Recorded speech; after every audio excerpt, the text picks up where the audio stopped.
G1 style Skids toy!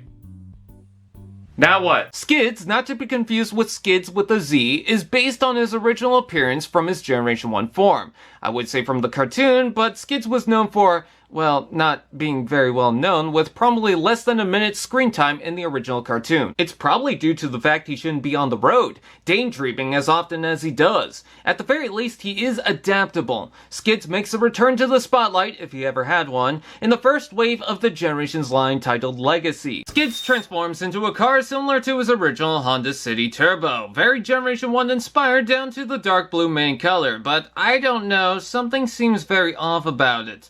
Almost like he's so simple that he feels incomplete, if that made any sense. I mean, I wrote it. Skids typically keeps his larger chunks in one piece for certain components. The entire back forms the legs, the front is the chest. Even the top remains as an undisrupted panel. But usually there's something that just doesn't lock in correctly, and it's a constant nag. But on its best, it's a pretty adorable box. I'm certain toy hacks will have some homework, especially for that unpainted license plate, which I don't think is legal. The front looks exceptionally well. It's bold with an appropriate amount of paint. He also retains the iconic red and silver stripe that's only a quarter of the way until they gave up. There's portholes on the side for the accessories, as well as one on top to attach this Energon axe for a booster with a mohawk.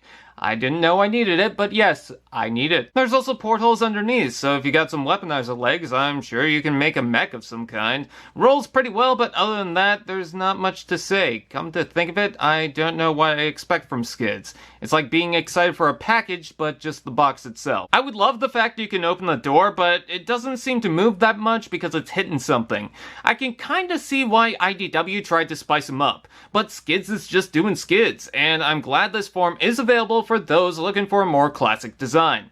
Robot mode!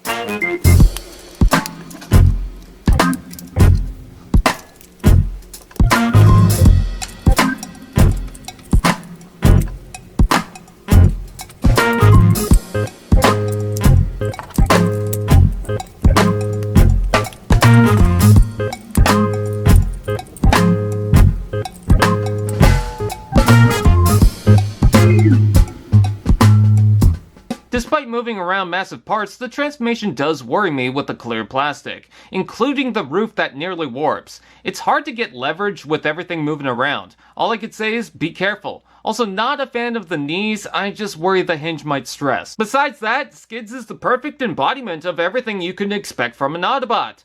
Just kind of boring. I mean, it's Skids. I didn't expect them to be on the same level as Skylynx, but after a little bit of spotlight as of recent, and a pretty well-received masterpiece, the hype kinda dwindled. There's so much clear plastic kibble on the back. I mean, I get it, but put it behind a light and he looks like a majestic butterfly. The blue isn't bad, it just pairs with the black. I will say, while the Thrilling 30 design stands out, if you're looking for the closest resemblance of the original, then this might be for you. It retains its shape with the utmost simplicity. Hey, I'm a simple man. The movie Inception still has me confused. The head itself is fitting, strangely enough, with the helmet shape and unimpressed expression.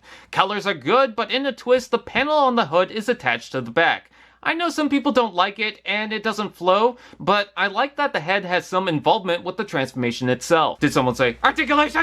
Ball jointed head, shoulders out and in, forward and back, another out and in, rotation below, elbow bend, wrist rotation, waist rotation, hips out and in, forward and back, rotation below, knee bend and foot tilt. He certainly stays in place with the large feet and tight joints. Nothing moves too much without you intentionally moving it. Nothing wobbles, it's very solid. I just think he looks too blocky, blending into the dark colors. Also, the shoulders feel weird with the tiny mushroom joints. Sadly, due to transformation, he can twerk. Hey, I didn't design it. Let's take a look at the accessories. With the classic form, he comes with a blaster, which, yes, the peg is a little high up, but there's a reason. There's also a twin rocket set, which can plug into the hand, but plug it over the arm. Otherwise, what's the point of this weird peg hole? Keep in mind there's a few reports of the peg stripping from here, so maybe keep some distance.